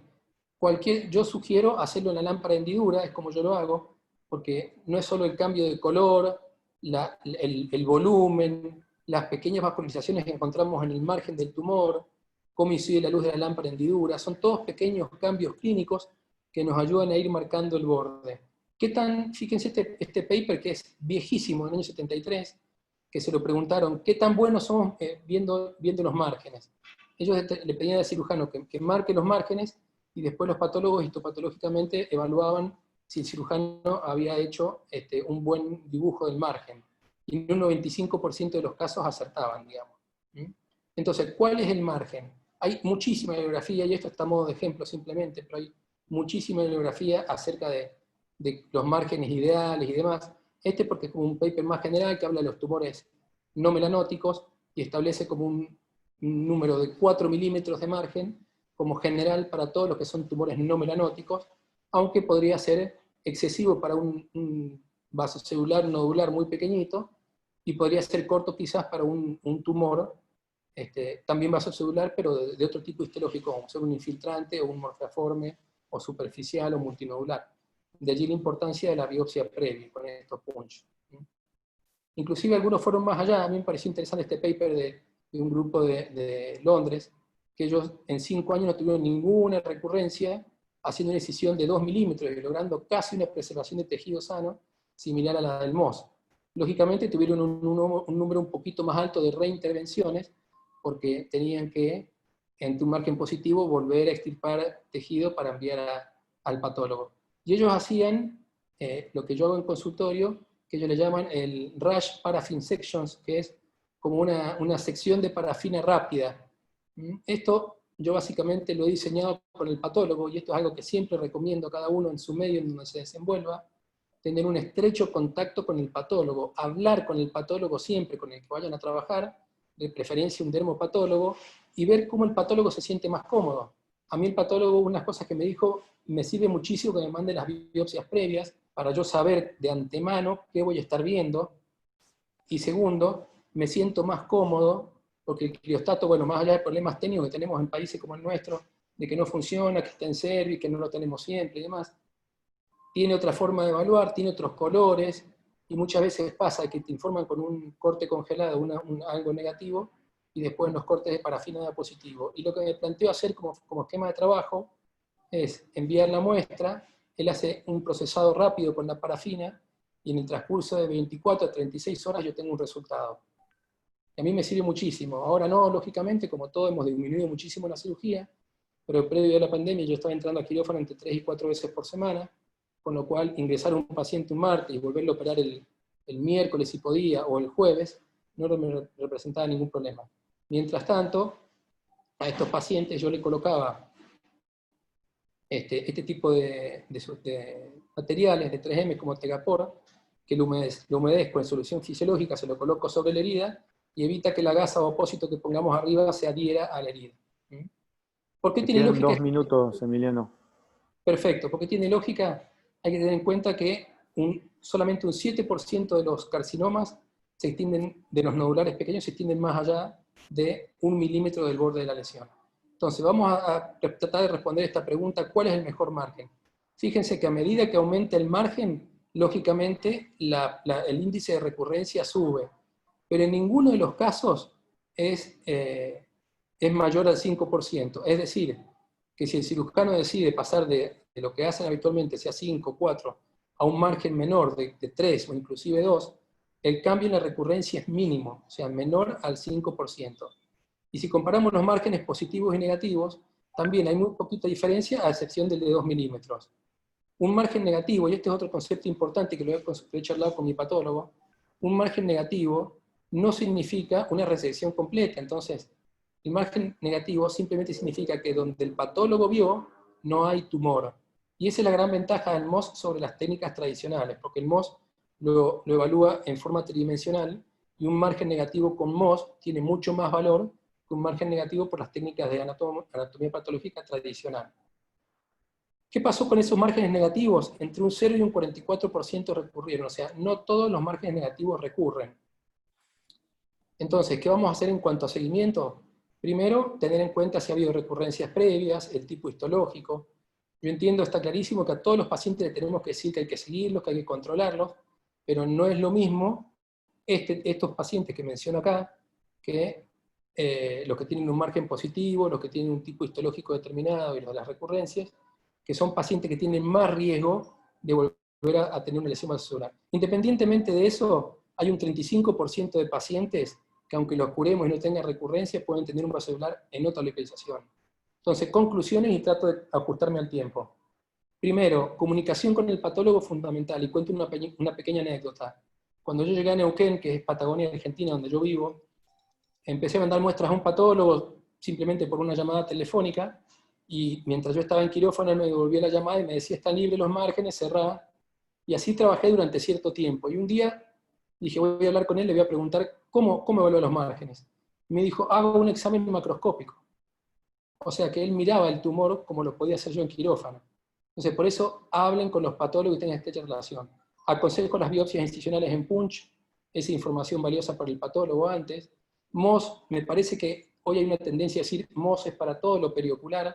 Me parece que sí tiene su utilidad en tumores de canto interno, grandes, ciertos tipos histológicos, o sea, la mayoría a excepción del nodular o nodular ulcerativo, márgenes distintos donde no somos capaces de determinar muy bien el margen, tumores recurrentes, esos casos difíciles, si no hacemos un MOS, posiblemente nos metamos en un lío.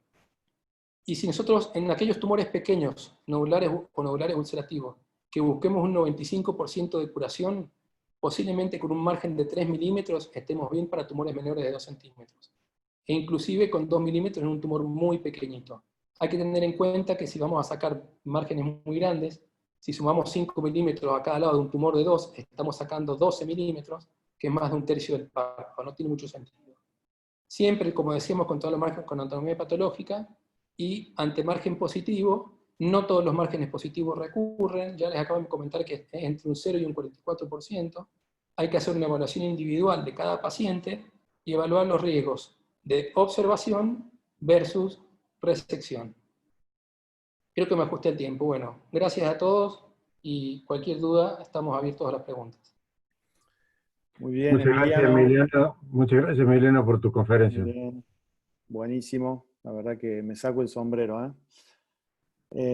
Bueno, todavía hay tiempo para las preguntas, así que vamos a tratar de darle un orden. Como la primera presentación fue el doctor Pérez Moreira, vamos a hacer las preguntas para él.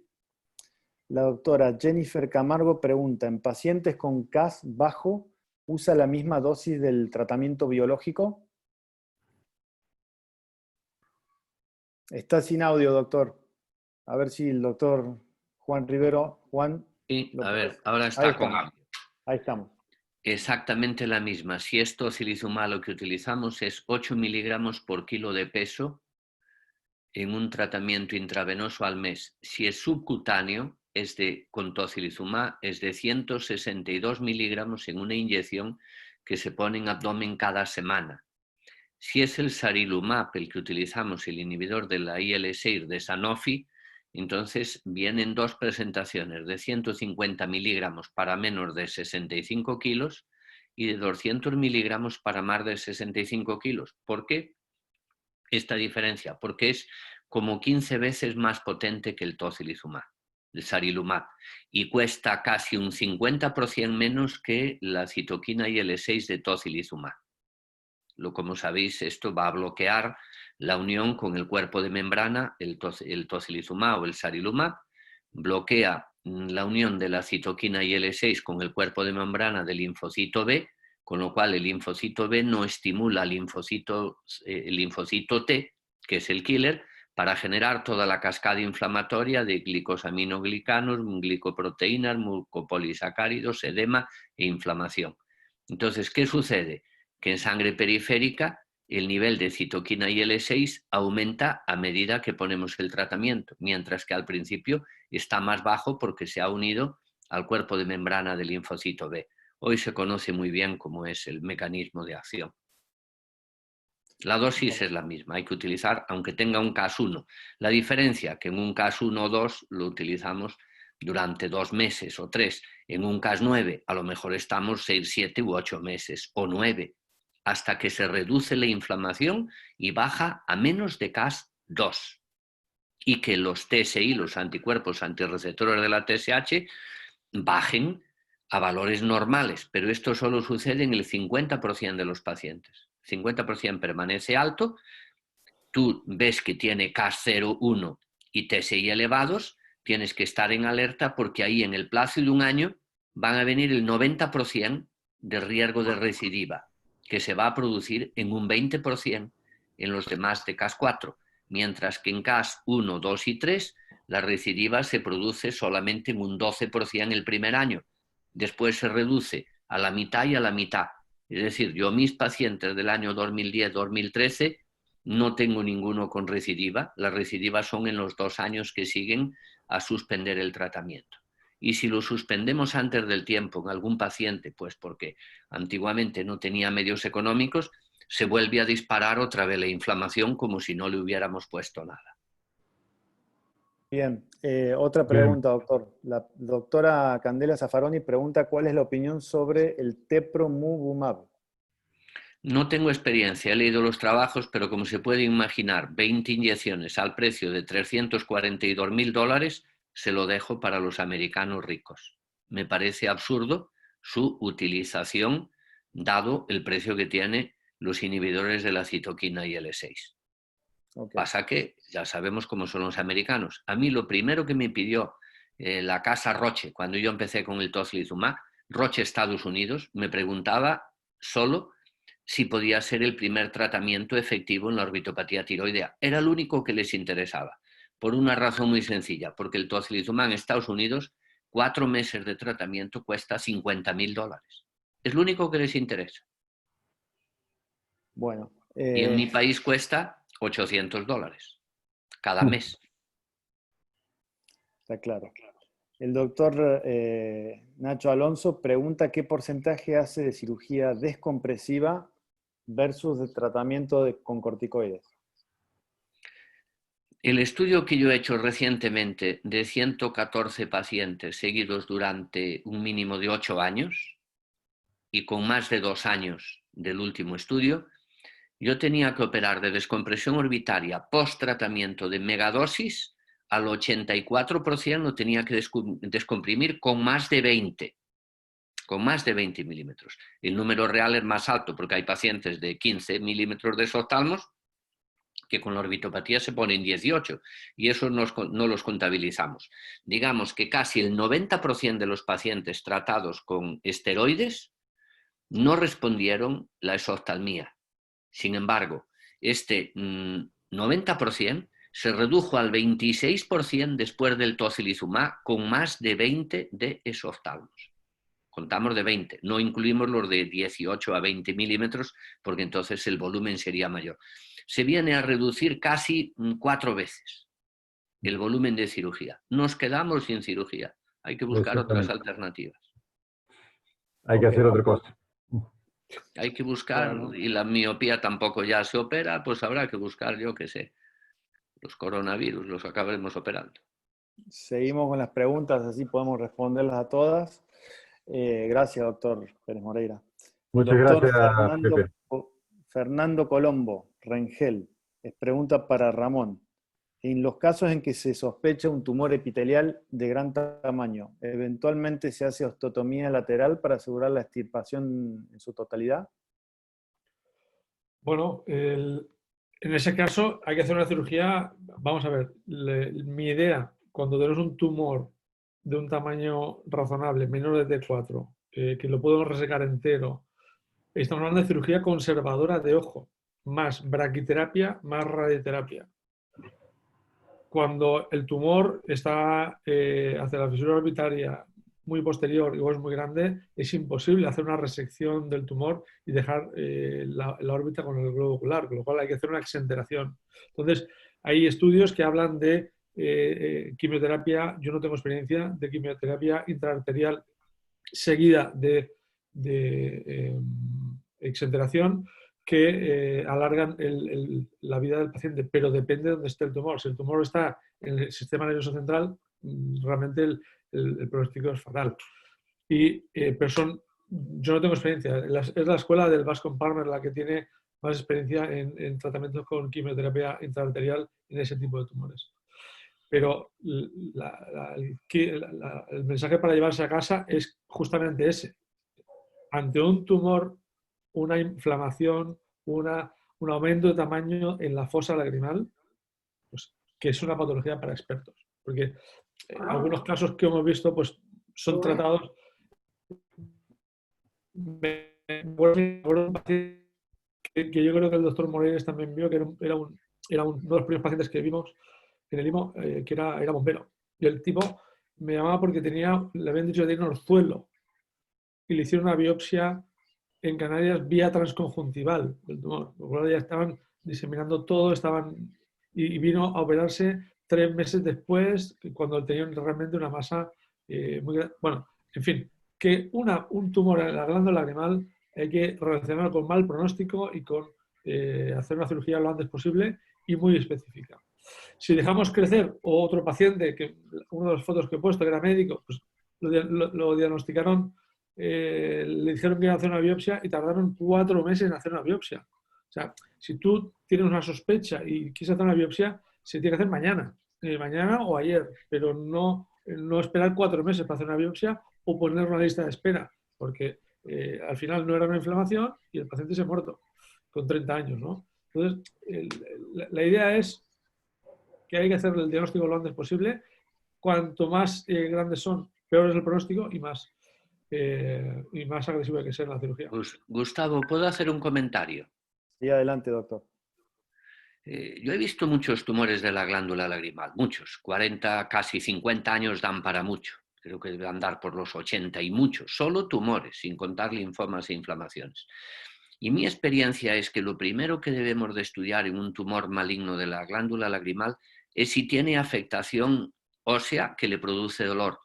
Si realmente se queja de dolor en el arco orbitario lateral, quiere decir que el tumor ha invadido ya la trabécula ósea.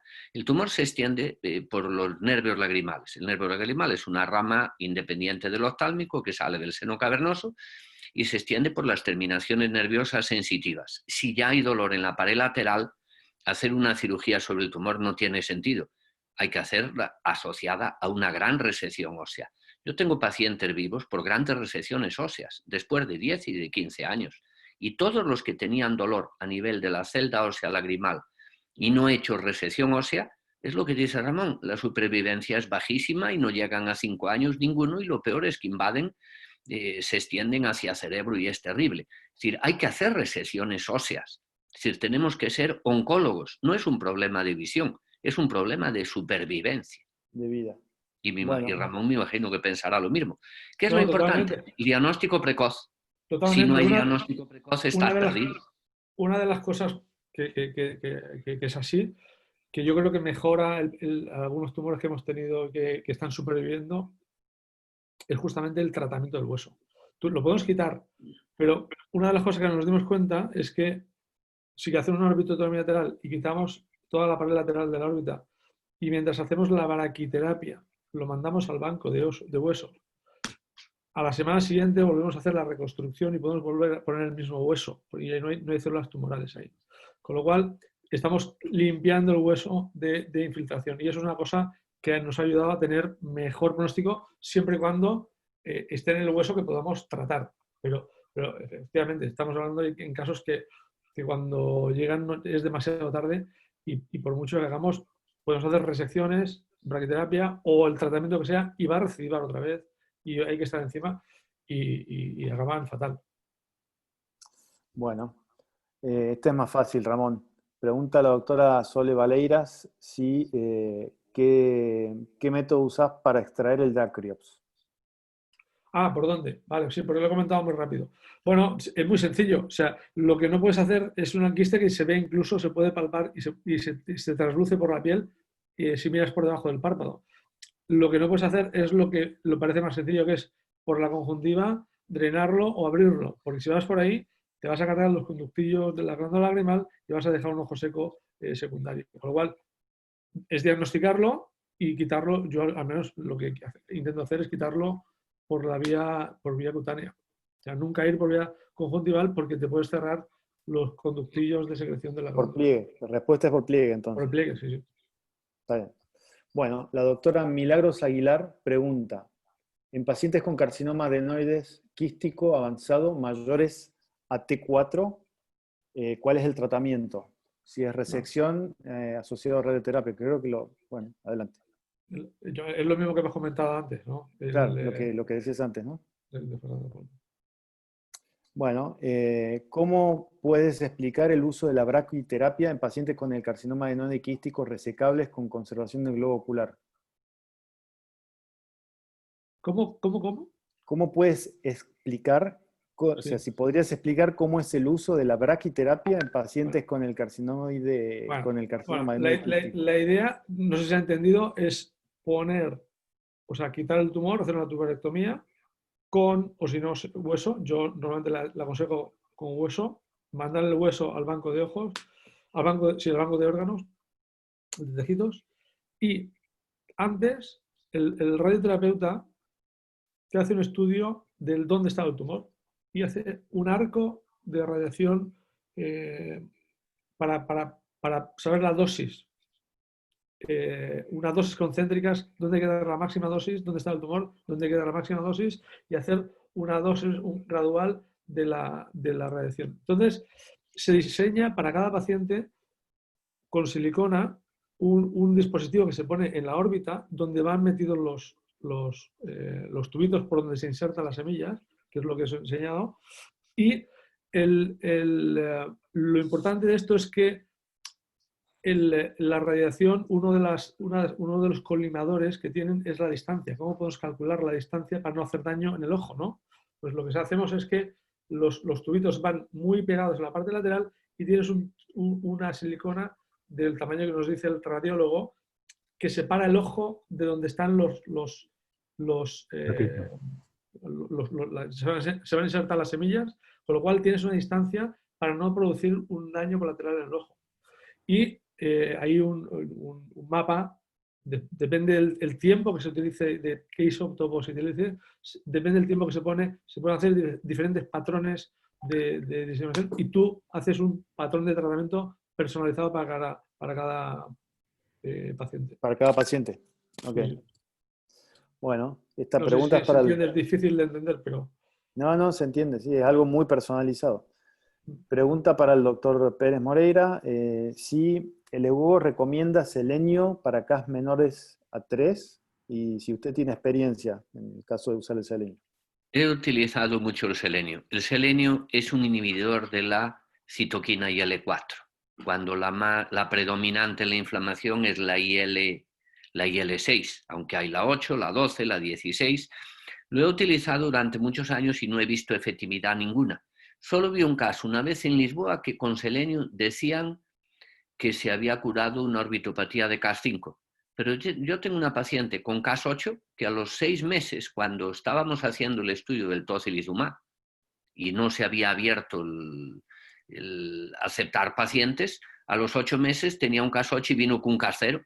Es decir, si le hubiera dado un vaso de vino tinto, habría dicho que el vino tinto le curó la orbitopatía. Es decir, yo creo que el selenio es un antioxidante y un inhibidor de la IL-4, pero creo que influye muy poco muy poco en la evolución de la orbitopatía tiroidea. Puede desaparecer sin darle nada, un porcentaje pequeño de casos, pero creo que el Usted selenio tiene... no le indica selenio entonces a los pacientes Ya con no lo orbitopatía. utilizo desde hace 4 años. Y me A gustaría medida que he escucharlo adquirido experiencia con el tocilizumab, he dejado de utilizar el selenio. No utilizo hace 10 años la radioterapia. No utilizo el rituximab, no utilizo el infliximab, no utilizo el etanercept, no utilizo la radioterapia. Es decir, si hemos evolucionado hacia tratamientos más efectivos, no tiene sentido volver un paso atrás. Okay. Para mí, no tiene me gustaría sentido. escuchar la opinión de Ramón sobre el selenio. Bueno, yo creo que es así. No hay estudios que demuestran que sea muy efectivo. Pero yo creo que daño no hace. Es una... No hace, es un antioxidante. No hace. Exacto. Claro, daño no hace. Y es como tiene un efecto placebo para orbitopatías con K muy bajos. Con lo cual se asocia para... Pero claro, es que Pepe está hablando, creo yo, que utiliza el tocilizumab en orbitopatías severas. Claro. Con lo cual, el selenio pues, es como agua. Como agüita. No, te hablo de orbitopatías con Cas 1, 2 y 3. Tampoco lo utilizo. Bueno, porque es tan buena la efectividad de los inhibidores de la IL-6 que no voy a utilizar algo en lo que no creo, que durante años que he utilizado no ha sido efectivo y no hay estudios randomizados tampoco. Cuando se terminó la discusión de 1 hora en Leukogogo de los diferentes tratamientos en los que incluso entraba el metotrexate, es asombroso. Entonces, Bartalena, que estaríamos unos 300 en el auditorio de Pisa, le preguntó al auditorio ¿cuántos pensaban que se debieran de modificar los protocolos de Leukogogo? Y creo que -2 levantaron la mano 298. Entonces se echó a reír y dijo, doctor Moreiras, nosotros cambiaremos los protocolos de Leukogogo, pero usted ya vaya buscando cómo ganarse la vida porque se va a quedar sin cirugía. Así lo dijo. Y hablando con Biersinga, pensaba lo mismo. ¿Qué pasa? Que los holandeses quieren hacer muchos estudios de investigación en fase 3 porque hay mucho movimiento económico.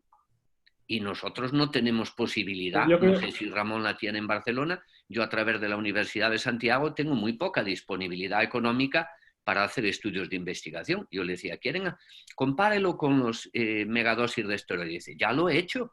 La diferencia es abismal. Hagan ustedes los estudios que quieran. Yo les he aportado la idea. Bueno, yo creo que habrá que cambiar cosas bueno, pero yo soy muy ahorrador. Hay 2 grandes grupos de gente que trata orbitopatía tiroidea. La gente que lo ve desde un punto de vista médico, que son todos los endocrinólogos y gente que quiere hacer estudios y quiere atiborrar a la gente de corticoides y hacer estudios con diferentes medicamentos.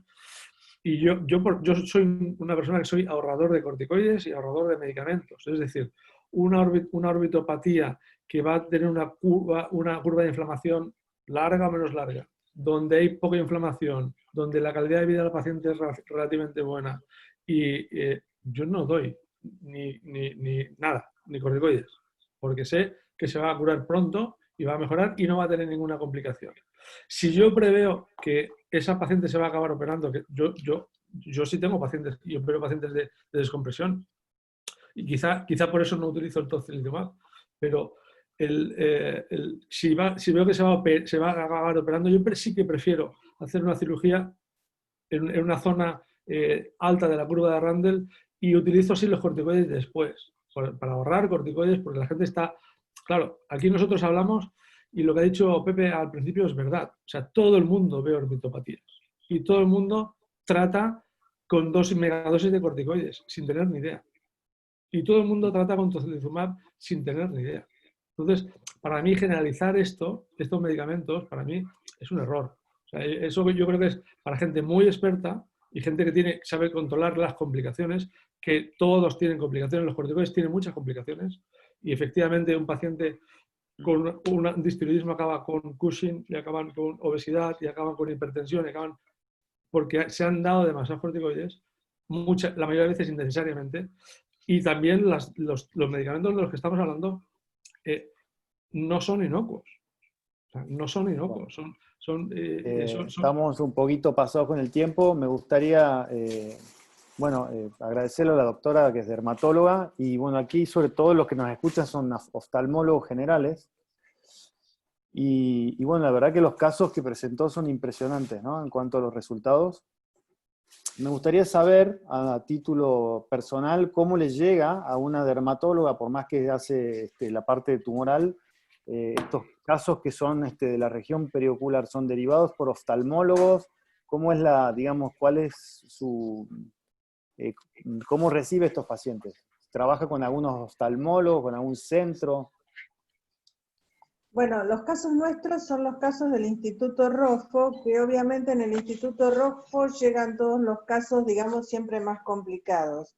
Y nosotros en el instituto hemos hecho unidades funcionales, y en la unidad funcional, por ejemplo, de tumores no melanoma, están, aparte de nosotros, los dermato-oncólogos, están los cirujanos, especialmente el servicio de cirugía de MOS, que está el doctor Abel González, y están los oncólogos también, y los radioterapeutas.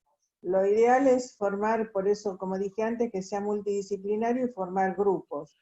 Y normalmente llegan primero a nosotros porque somos los que le hacemos la biopsia a los pacientes, y después, bueno, se decide qué tipo de tratamiento hacer. Y además, porque el protocolo de investigación del mismo de GIP se hizo en nuestro servicio, es decir, en el servicio de dermatología fuimos los primeros que acá en la Argentina lo utilizamos. Buenísimo. Bueno, la verdad, muchas gracias, doctora. Gracias. Última pregunta para el doctor Ramón. Si has utilizado quimioterapia, hay algo que no entiendo, pero bueno, así es la pregunta, intracitorreductora. Estás sin audio, Ramón. Estás sin audio. Ahí estamos. Ahí. No, no tengo experiencia con eso. Y a mí me gusta mucho más la radiación. Y en el fondo, si miras los estudios de quimioterapia intraarterial, citorreductora, y después suelen hacer exenteraciones para intentar mejorar la supervivencia de los casos. Pero son estudios con muy pocos pacientes, difíciles de valorar la efectividad del tratamiento, y nosotros tenemos muy buena ratio, muy buena respuesta con radioterapia. No tengo experiencia. Bueno, muchísimas gracias. Creo que ya estamos, Juan. Sí, Gustavo, excelente webinar, la verdad. Nosotros encantadísimos de tenerlos. Yo he aprendido un montón. Está la doctora Adriana Martina y la doctora María Nebreda de la Comisión de la Sociedad de Oftalmología de Córdoba. Hola, Adri. Buen día. Hola, Mari. Hola, excelente, lo estuvimos escuchando a todos. La verdad, felicitaciones. Todo Emiliano, interesante. tenés ahí atrás el panel de... El tubo de oxígeno. Está con el suelo puesto ahí. Estás conectado a los aparatos ahí. Qué maestro, te agradezco un montón. Esto es estar siempre conectado. Estás bien conectado. Lo que yo quería era agradecerle al doctor Pérez Moreira y al doctor Medel por la disposición de tan tarde estar hablando y enseñándonos cosas como estas. Un placer muy grande, Carlos, de verdad. Siempre muchas gracias, Carlos. Ha sido un placer. Y gracias, muchas gracias por la invitación. Vamos a tener más oportunidades. Gracias, muchísimas gracias por estar. Bueno, gracias a ustedes. gracias. Gracias a todos por haber